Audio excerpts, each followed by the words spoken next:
اگر سحری کا وقت نکل جائے تو وہ شخص روزہ کا کیا کرے؟ 8 پیرا روزہ رکھ سکتا ہے، بالکل رکھ سکتا ہے جی، اگر وہ فرض روزہ ہے تو۔ نفلی روزہ نہ رکھے، نفلی روزہ بھی اگر طاقت رکھتا ہے تو رکھے۔ بخاری مسلم میں حدیث ہے، نبی علیہ السلام اما عائشہ کہتی ہیں گھر آتے پوچھتے ناشتے کے لیے کوئی چیز ہے تو کہا جاتا کچھ نہیں ہے، تو آپ فرماتے اچھا میں روزہ رکھتا ہوں۔ اگر آپ نے طلوع فجر یعنی فجر کا وقت داخل ہونے سے لے کے ناشتے تک کچھ کھایا پیا نہیں ہے تو آپ اس وقت بھی نفلی روزے کی نیت کر سکتے ہیں، اور اگر ناشتے کے لیے کوئی چیز ہوتی تو آپ پھر وہ ناشتہ کر لیتے ہیں۔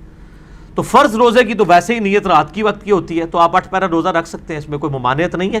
ممانعت اس کے لیے جس بندے کی جسمانی حالت ساتھ نہ دے کہ وہ 8 پیرا رکھ کے منہ نہیں نہ پیا ہوئے، یہ ہوئے کہ باقی 5 روزے داراں نو اس ایک کلے دا روزہ سنبھالنا پہ جائے۔ بخاری مسلم میں حدیث ہے، آپ علیہ السلام نے دیکھا کہ ایک شخص کے سر کے اوپر اتنے لوگوں نے سایہ کیا ہوا ہے، آپ فرمایا اس کو کیا ہوا ہے؟ تو لوگوں نے بتایا کہ اس نے روزہ رکھا ہوا ہے، تو آپ نے فرمایا سفر میں روزہ رکھنا کوئی نیکی نہیں ہے، ایک بندے نے روزہ رکھ کے 10 بندے نے مصیبت پائی ہوئی ہے، تو اس طرح کا روزہ نہیں ہونا چاہیے۔ ٹھیک ہو گیا جی؟ ایک بندہ روزہ کا وقت ختم ہونے کے بعد روزے کی شروع تو نہیں ہو گیا، کدھر ہے نیڑے ہی ہو گئے نا، من تو نہیں پتا، حالت مہینہ پہ ہے۔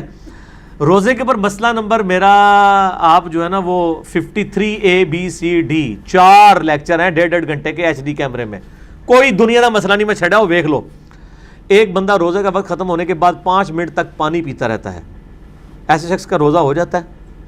روزے اچھا یہ روزہ ختم ہونے کا مطلب ہے کہ ختم سحری کے بعد 5 منٹ کیا 5 سیکنڈ بھی پیے گا روزہ نہیں ہوگا، وہ ابو داؤد کی حدیث کا غلط مطلب انہوں نے لیا، میرا کلپ وہ بھی چڑھا ہوا ہے۔ اگر کوئی شخص لیٹ اٹھا بائی چانس، کھانا کھا رہا تھا، اس دوران ختم سحری ہوگی، تو نبی علیہ السلام کا فرمان ہے کہ جو ہاتھ میں اس میں سے کچھ لے لو، اور ایک بندہ ختم سحری کر چکا ہے، اب وہ انتظار کر رہا ہے اذانہ شروع ہوتا ہے میں پانی پیا، ادھر روزہ کو نہیں ہونا۔ ٹھیک ہے جی، یہ ڈفرنٹ چیز ہے۔